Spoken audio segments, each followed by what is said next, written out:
Hello, welcome to Sunbury-upon-Thames. While I'm sat in this budget hotel ahead of my first trip to the Park this season, I thought I would take a minute and review my experience doing the Tiger Rock Lift Hill Climb, which is a VIP experience that Chessington World of Adventures offer. So the Tiger Rock Lift Hill Climb is the cheapest lift hill climb you can get in the UK, except if you break down on a roller coaster, then that's more of a lift hill descent. Anyway, it was £36 per person, so I paid £72 for two people to do the experience. They do it in groups of up to 10, and when you arrive at the resort, you are instructed to go to the Safari Hotel to the VIP lounge and wait for your VIP host. Now, when I arrived there, I was anxious, as there was another person who was booked on the tour who said that it looks like it was fully booked, which meant 10 people. We did not have 10 people on our tour. What we instead had was 4 people, which I think made it a lot more personal. So, we started by getting a safety briefing and just saying that we were given high visors and we were given these phone holders, which basically you had to wear around your neck at all times with your phone in it to stop your phone from falling out.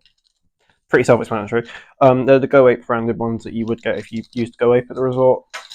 They let you keep them as well, so I think it was worth the money. After that, we had a safety briefing where they told us that we were going onto the park during closed to the public hours, and we had to wear high visors because there was a chance that vehicles may be moving around the site. After that, they walked us through the Wanyama Nature Reserve and through a gate into a park by the Room on the Broom and the Gruffalo meet and greet experience. At which point, they were supposed to be leading us onto the park, but because it was a bunch of theme park enthusiasts, we sort of just made our own way to Tiger Rock.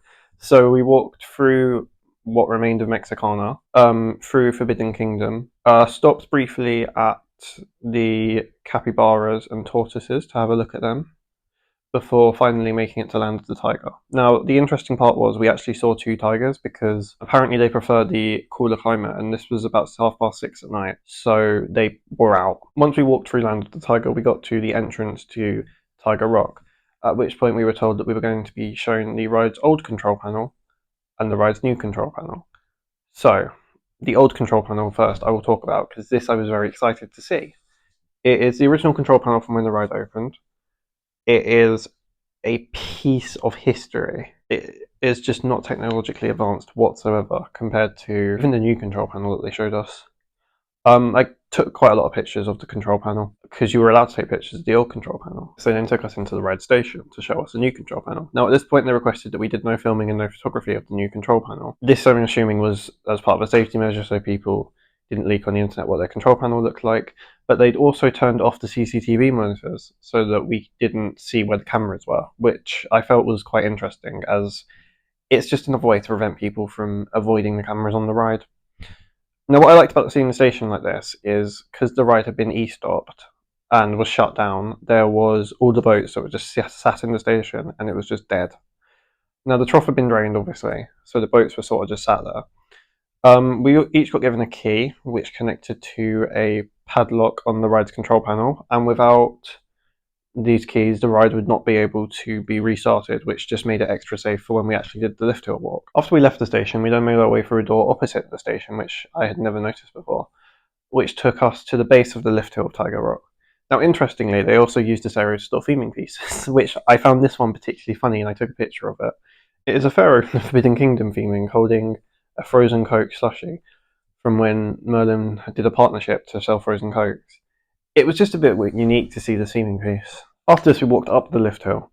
We were instructed to hold on to the handrail and not to touch the trough for the boats because it's made out of fiberglass and you can get splinters. Between you and me, I did touch it. I didn't get splinters, but I wouldn't recommend it.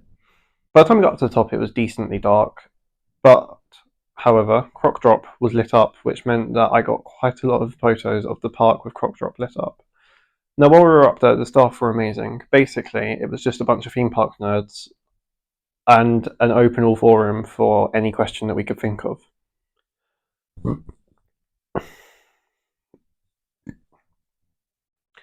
They told us some interesting facts about the ride, including that the third lift hill, because apparently it has 3 lift hills, is the final bit before the drop that lifts the boat over. I took a picture of it, so it's on screen. We also found out that in the near future they're going to start offering tours for Toon Blaster. They had even trialled the tours, and apparently it's incredibly scary because there is a massive drop that you can fall down. How that got past the safety planning, I have no idea.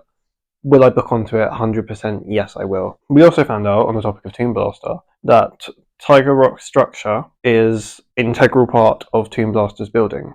Without Tiger Rock, Tomb Blaster's roof would collapse. The pillars that you see in Tomb Blaster are the supports for Tiger Rock. That basically means that the two rides are pretty much inseparable. It basically means for as long as Tiger Rock's there, Tomb Blaster is going to be there in some variation, and vice versa. We were up the top of the lift hill for probably about an hour before we then slowly got herded down, while again attacking the staff members with any questions that we could think of. It truly was a very unique experience. We were then taken back into the ride station to give our keys back to the operator so that they could put it into the padlock. Again, weren't allowed to take photos of the control panel, but I did get these photos of the empty station. After that, we made our way back to the Safari Hotel, handed our high visors back, and were free to get on with the rest of our day. Now, what do I think of this VIP experience? Well, as I mentioned earlier, it is the cheapest lift hill walk that you can get, coming in at £45 or £36 with Merlin annual pass discount. I think it was definitely worth the money. It was about an hour and a half. A lot of time was spent on top of the lift hill, which I liked. There was a lot of behind the scenes knowledge, a lot of facts were told to us. A lot of the staff were just knowledgeable.